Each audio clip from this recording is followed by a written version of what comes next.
प्रधानमंत्री मोदी गुजरात के भुज में के पटेल सुपर स्पेशलिटी अस्पताल राष्ट्र को समर्पित करेंगे। आज सुबह 11 बजे वीडियो कॉन्फ्रेंसिंग के जरिए होगा कार्यक्रम। गुजरात विधानसभा चुनाव से पहले पीएम मोदी का दूसरा गुजरात दौरा। 18 अप्रैल से दिन की यात्रा पर जाएंगे पीएम। बनासकांठा में 3 लाख महिलाओं को संबोधित भी करेंगे। उपराष्ट्रपति एम वेंकैया नायडू का आज अयोध्या दौरा। रामलला का दर्शन करेंगे। केंद्रीय गृह सचिव अजय भल्ला और आईबी के डायरेक्टर अरविंद कुमार के श्रीनगर दौरे का आज दूसरा दिन। अमरनाथ यात्रा की सुरक्षा को लेकर समीक्षा बैठक भी करेंगे। कर्नाटक के कद्दावर मंत्री ईश्वरप्पा आज सीएम बोम्मई को इस्तीफा देंगे। ठेकेदार खुदकुशी मामले में मंत्री पर गिरी गाज। कहा, पूरे घटना की जांच होनी चाहिए, मेरी गलती है तो उसकी भी जांच हो।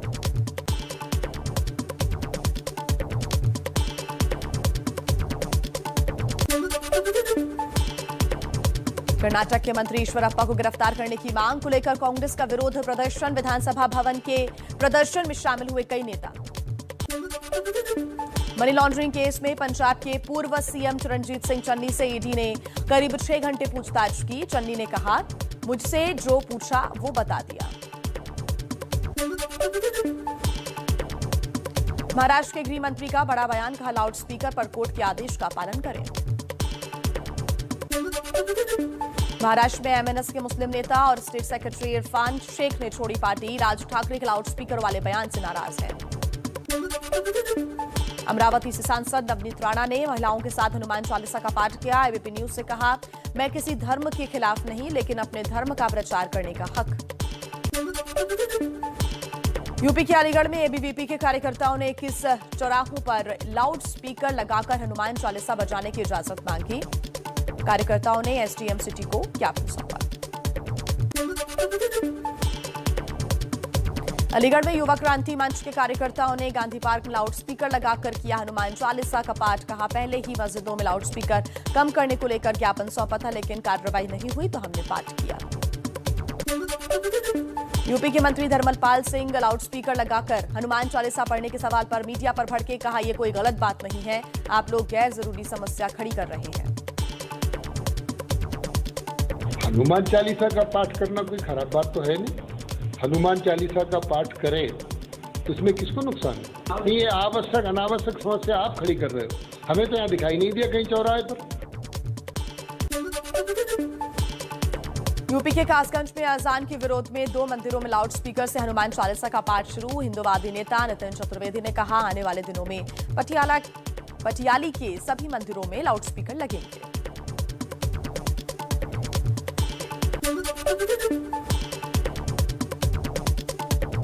एमपी में खरगोन के आनंद नगर में रात 9:30 बजे पथराव की अफवाह के बाद मौके पर पहुंची पुलिस। कुछ उग्रवादी दिखे।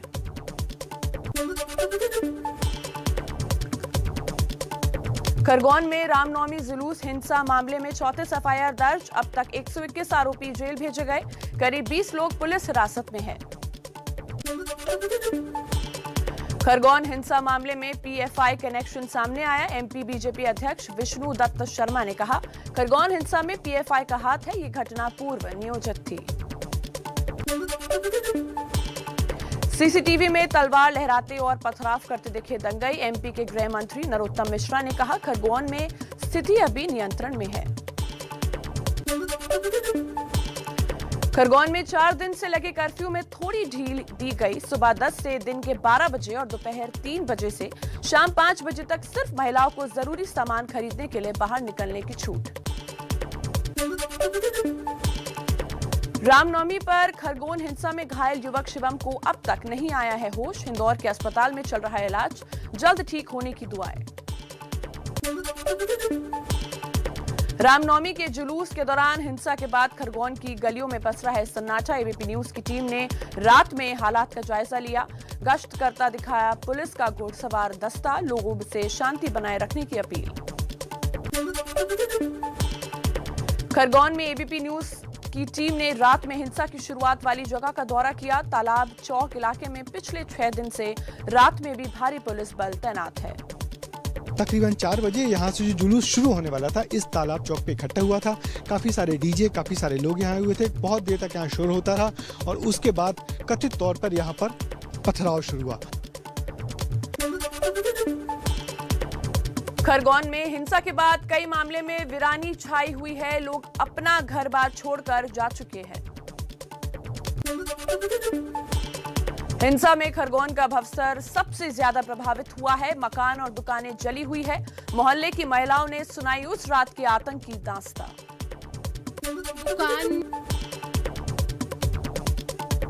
एमपी के सीएम शिवराज सिंह चौहान का हिंसा पर बड़ा बयान। कहा, हमारी नजर में सब बराबर है, किसी भी जाति धर्म के हो, बदमाश और गुंडों को नहीं छोड़ेंगे। दंगाइयों के खिलाफ कार्रवाई जारी रहेगी। पुराना वीडियो ट्वीट कर फंसे दिग्विजय सिंह का कैलाश विजयवर्गीय पर बड़ा आरोप। कहा, विजयवर्गीय ने गलत वीडियो लगाकर खरगोन का बताया, उन पर एफआईआर क्यों नहीं हुई।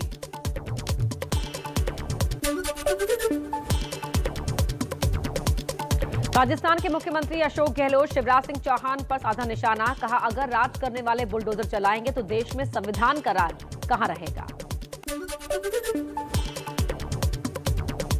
राजस्थान के करौली हिंसा में देवी बनी मधुलिका। हिंसा के दौरान 18 लोगों की बचाई जान। मधुलिका ने जान की परवाह किए बिना घर में हिंदू मुसलमानों दोनों को ही पनाह दी।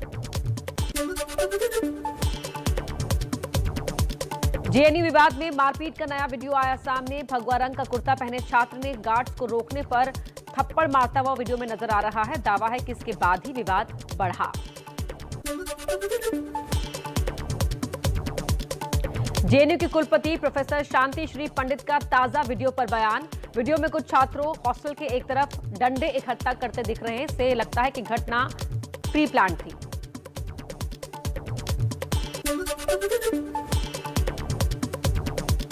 जेएनयू के एबीवीपी अध्यक्ष रोहित कुमार की पिछली जुबान। एबीपी न्यूज के कैमरे पर कहा, हमने कोई वायलेंस उस समय तक नहीं किया था।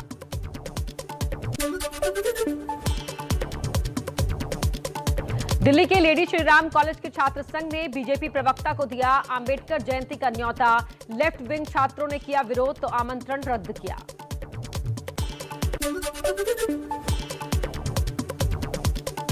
हरिद्वार के एक कार्यक्रम में संघ प्रमुख मोहन भागवत का बड़ा बयान। कहा, 15 साल में फिर बनेगा अखंड भारत। जो रास्ते में आएगा मिट जाएगा। सनातन धर्म ही हिंदू राष्ट्र है।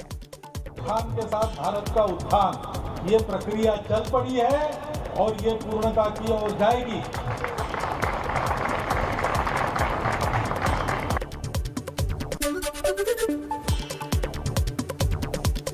संघ प्रमुख के अखंड भारत के बयान पर यूपी के डिप्टी सीएम केशव प्रसाद मौर्य का बड़ा बयान। कहा, मुझे इस तरह के बयान को लेकर किसी कंट्रोवर्सी में मत डालिए। संघ प्रमुख मोहन भागवत के अखंड भारत वाला बयान से जुड़े सवाल का केंद्रीय मंत्री गिरिराज सिंह ने नहीं दिया कोई जवाब। बिना पूरा सवाल सुने ही भागे। संघ प्रमुख के बयान पर कांग्रेस ने मोदी सरकार से मांगी सफाई। पूछा, मोहन भागवत ने किस हक से यह बयान दिया।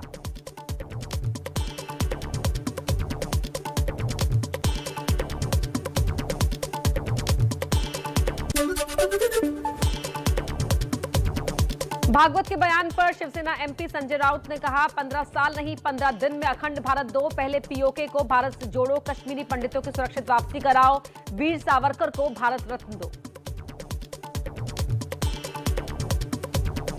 साथ रहेंगे, लेकिन उससे पहले जो कश्मीरी पंडित है उनकी जो कश्मीर की फाइल जो अब वापस खुले एक पर्दे के ऊपर, उस सभी हमारे कश्मीरी पंडित भाइयों को उनकी घर वापसी बहुत ही सुरक्षित तरीके से होनी चाहिए।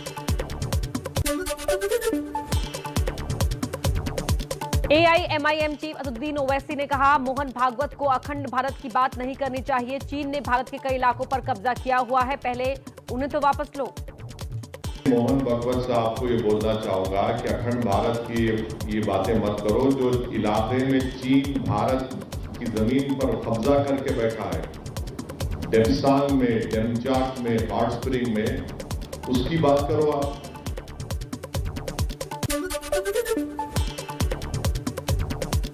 मोहन भागवत के बयान पर संघ की सफाई। कहा, संघ प्रमुख ने अपने बयान में अखंड भारत शब्द का इस्तेमाल नहीं किया।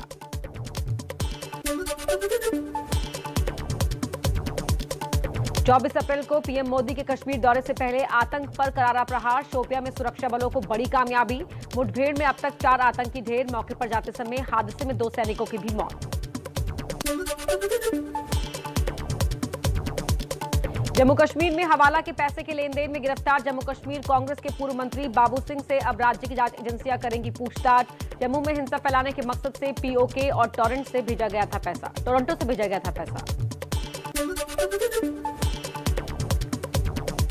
गृह मंत्रालय ने मुश्ताक अहमद जरगर को डेजिग्नेटेड आतंकी घोषित किया। 1999 में कंधार हाईजैक के बाद रिहा किया गया था। इन दिनों पाकिस्तान में आतंकी गतिविधियों में शामिल है। कश्मीरी पंडितों को मिली धमकी के खिलाफ आज जम्मू में शिवसेना और डोगरा फ्रंट के कार्यकर्ता करेंगे विरोध प्रदर्शन। आतंकी संगठन लश्कर कश्मीर ने भेजी थी धमकी भरी चिट्ठी।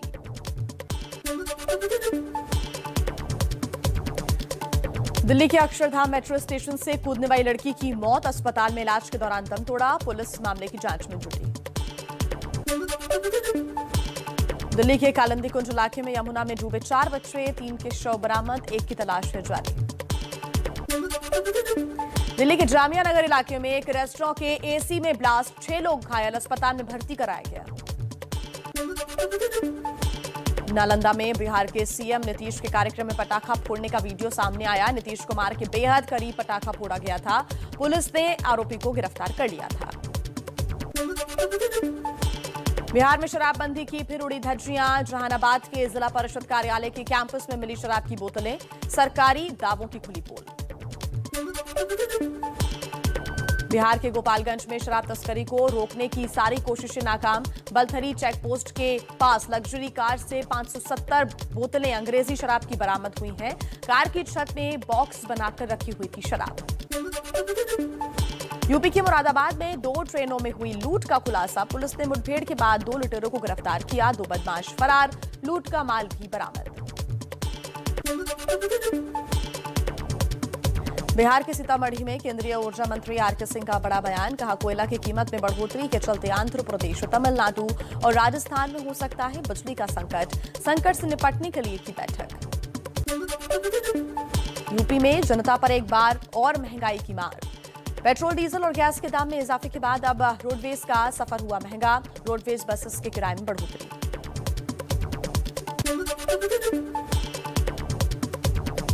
रूस यूक्रेन जंग से संकट में यूपी और पंजाब के किसान। गेहूं की बिक्री में कमी के चलते हो रहा है भारी नुकसान।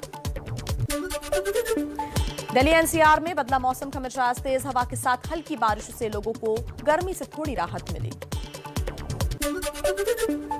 दिल्ली में जल्द ही गर्मी बढ़ने का अनुमान। मौसम विभाग के अनुसार 17 से 19 अप्रैल दिल्ली एनसीआर में लोगों को लू के थपेड़ों का करना पड़ सकता है सामना।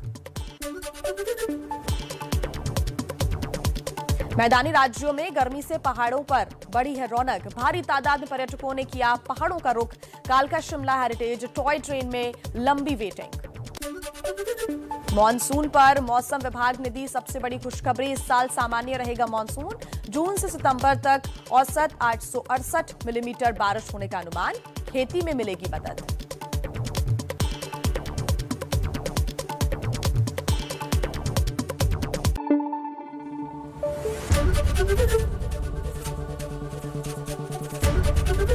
एबीपी न्यूज आपको रखे आगे।